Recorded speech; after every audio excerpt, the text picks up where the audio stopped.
Welcome back to the channel, members of the chapter, as well as Horus Heresy action figure lovers. This is Spruce and Studs. The last couple of weeks, I have been referring to a big video that I've been working on, and today I'm happy to announce that this video is it. You all love a top 10 video, and looking back upon my catalog, I realized that I don't really have a top 10 video for the Horus Heresy action figure line, so this video will fill that void. I also decided not to include any of the Primarchs because, well, I biasly think that everybody should get them. Anyway, these action figures are going to be presented in no particular order, but know that all 10 of them are tops in my book, so let's get started. Starting off this list is likely an action figure that many of you might have slept on.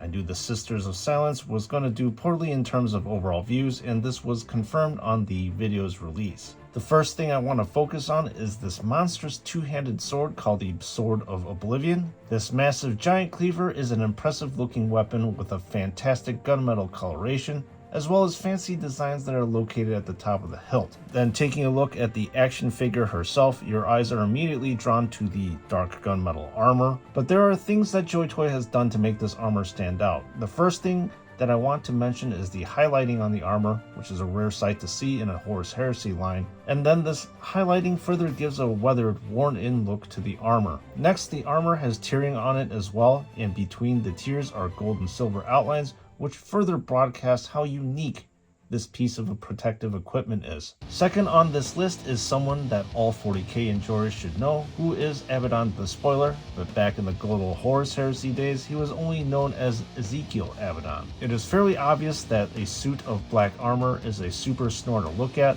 because it is hard to display any sort of detail. However, JoyToy did a fantastic job of making the black of the armor jump out using a bunch of techniques, the first being that there is highlighting on the outside edge of the armor, so that helps define where an armor panel ends and the other one begins. Not only that, the armor is also broken up with golden outlining that further divides the black armor into various quadrants so that the void of space does not look so monotonous. Then more detail is further added by tacking these golden spheres, as well as the usage of battle damage that is located in choice areas of the figure. The final thing that I want to point out is the wicked Scythonian Power Claw. I mean, this thing is wicked sharp in real life, and is one of the first claw weapons to have these movable fingers. I just want to take a moment from this top 10 video to mention David Toys. David Toys is where I buy all of these action figures, and I have encountered nothing but pleasant interactions with them. They tend to have faster shipping because they now have their action figures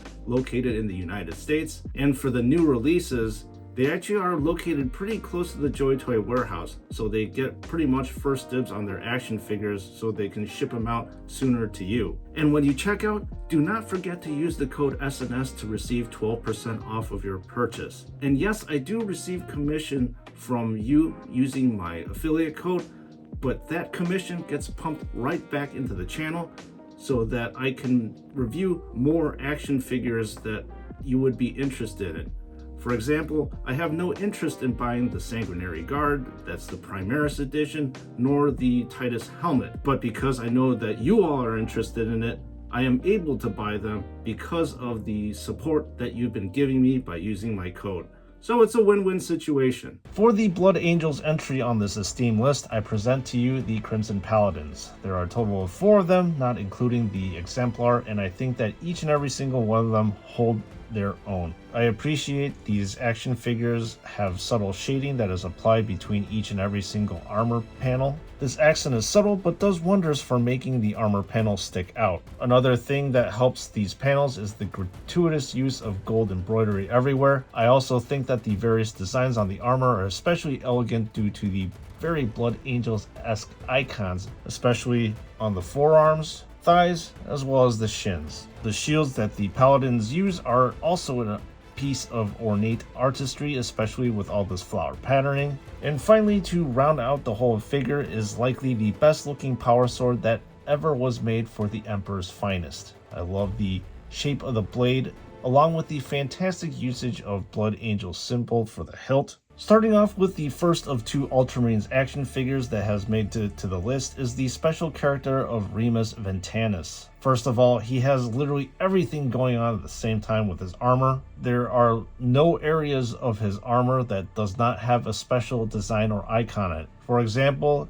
his left pauldron as well as his left shin area have these wicked looking distinguished spikes. Then to add to the already deep flavor, he has got this silver and black banding on his chest as well as on both of his thighs. And finally, both the right pauldron and the right shin has this very elaborate gold badging. When I look at this figure, my eyes are feasting on the cornucopia of designs and details. One may argue JoyToy may have overdone it with this special character, but if you're going to overdo something, then a special character is the perfect canvas to do it on. My next submission to this list is the Lernean Terminator, but not just any Terminator, unlike the Blood Angels Crimson Paladins, but the specific one of the Cataphracti Terminator with the Volkite Charger and this Power Axe. I honestly believe that this action figure embodies everything that is Alpha Legion. I know that all Alpha Legion infantry have this beautiful gloss turquoise armor,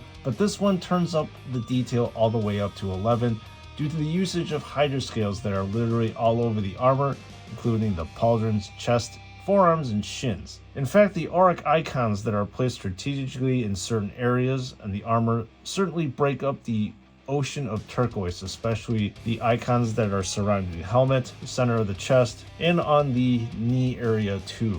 Overall, this is truly a standout figure, even compared to the excellent figures that are on this list. I hope that you're enjoying this top 10 action figure video, but I want to remind you all to hit that subscribe button just because I think that I have the largest catalog of Warhammer 40k as well as Horus Heresy content on his channel. As I said, I do a lot of action figure reviews, I do a lot of comparison videos, as well as these top 10 sort of videos. So if you all are interested, you already know what to do. The Space Wolves Legion Praetor is another action figure that should not need any introduction. This bad boy is an action figure that I nominated as a contender for Action Figure of the Year in 2024. When I look at him, he really embodies the whole entire look and aesthetic of the Space Wolves Legion. He has this Viking-esque feel about him. You've got this massive looking braided beard and a very feral looking Space Wolves chapter icon, which is marvelous to look at. Then on his other pauldron, I'm going to assume that this is a direwolf's head,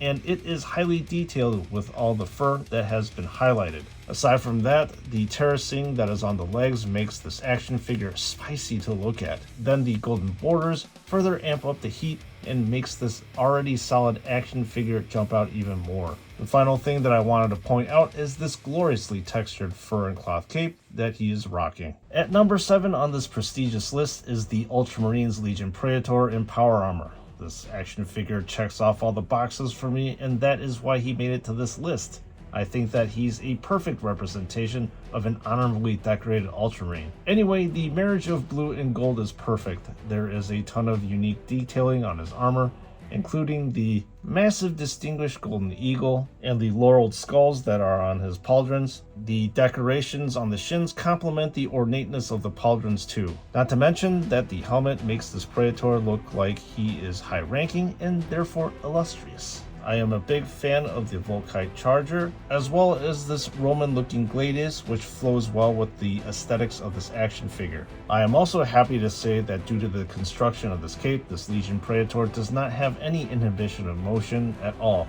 I feel as if that this action figure is a perfect specimen of the Sons of Gilliman. So borrowing the description from the tier review of the Alpha Legion infantry video, this Exodus hits all of the high notes of what it means and looks to be in this mysterious chapter. Yes, to get the elephant out of the room, I am fully aware that this Exodus has a major flaw of having bread loaves on top of his shoulder. However, those issues do not detract from the excellence of this action figure. I love the instrument, which is his sniper rifle, because of the amazing looking compensator, scope, and Hydra icon that is found on the stock of the weapon. I absolutely love the color of the metallic blue Hydra on his left pauldron, as well as his belt buckle, and these various accessories further accent that he is a deadly sniper. And how can I forget to mention the brilliant Hydra scales that are on his shins, as well as his chest area.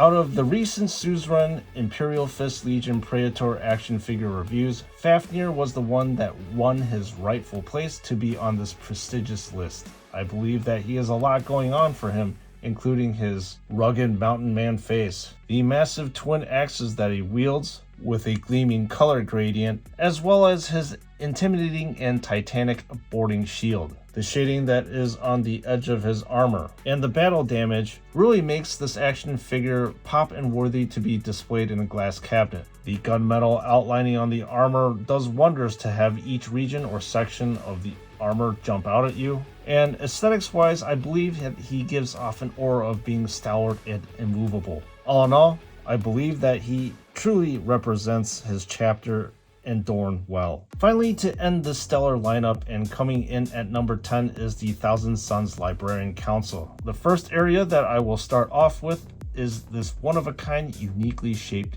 cape.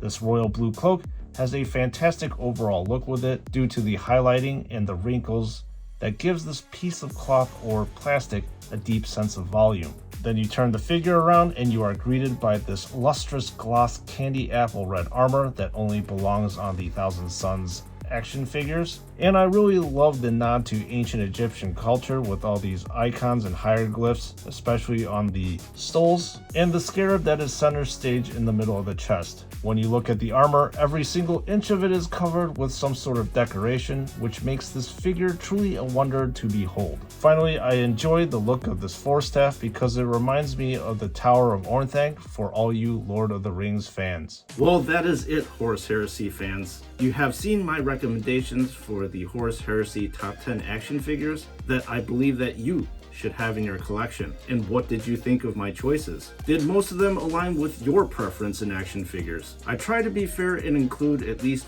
one action figure from each legion, but there are some Space Marine chapters and or affiliates that are weaker than others. Inevitably, there are some action figures I know that I may have left out that happen to be your favorite. And then this decision probably left you a little bit salty that I did not decide to include them. So please let me know in the comments section which action figures you feel as if should not have gotten the snub. I also want to remind you all that this list is going to be changing over time. We still have a ton of Space Marine chapters that still need to be released, and you and I both know that there will be a figure that definitely will be eclipsing one of these action figures in the very near future. So therefore the weakest ones will be weeded out in favor of a stronger figure, but that is a video for another day. However, today we will be basking in the glow of these 10 illustrious action figures, and with that being said, thank you so much, members of the chapter, for watching this video. I appreciate your viewership, your likes, comments, and subscribes, as they help the channel oh so much. And with that being said, I'll see you all in the next one.